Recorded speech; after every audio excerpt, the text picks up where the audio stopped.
mentioned something very important and very interesting. That is the extent to which some of the coronavirus uptick in some of the southern states, and now it's coming up to some upper Midwest states as well, is really affecting the employment situation. From what you said, it sounds like even though we saw that uptick and even some further closings in like Texas and some places in Florida, it didn't really affect the jobs as far as you could tell? Not as bad. There's certainly the South and the West we saw down the most month over month from a job growth perspective. But the South is still the strongest. They have the lowest minimum wage.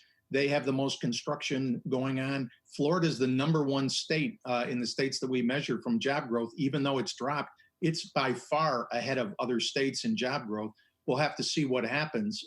There are some positive things. The guest before me mentioned, people are working longer hours. So what we saw were our businesses suspended service. Half of those at least have come back now and are processing payroll, but they're processing about 25% less or fewer employees are being paid. But those employees that are there are working longer hours, up almost 9% on an annualized basis, on a weekly hours basis. That means there's demand. That's a positive. The other positive is brand new businesses now year to date are up in double digits. They're up well over 10%. And that's a good sign that new businesses are finding opportunities even in a pandemic.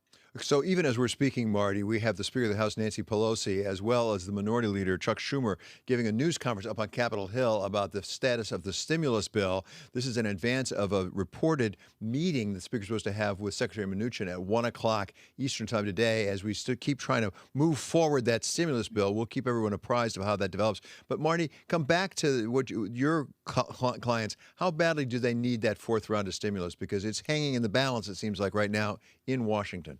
It really is, David. It's very important to them. That the first PPP loan process was a great rope for them to hold on to and to be able to get through this. But this is going on longer. They do need something, and as I mentioned, they need more loan flexibility. They need to be able to use the funds in different ways, not just covering payroll, but to cover other things, rent and so forth. And they need to know that they're going to have it. That's giving them the certainty to get back in business. Particularly restaurants right now are not sure whether to stay closed or open up. They really need the certainty that they're going to have the funds, they're going to have flexibility on how to spend them, and they're going to be able to pay their employees and keep themselves open. That's really important right now.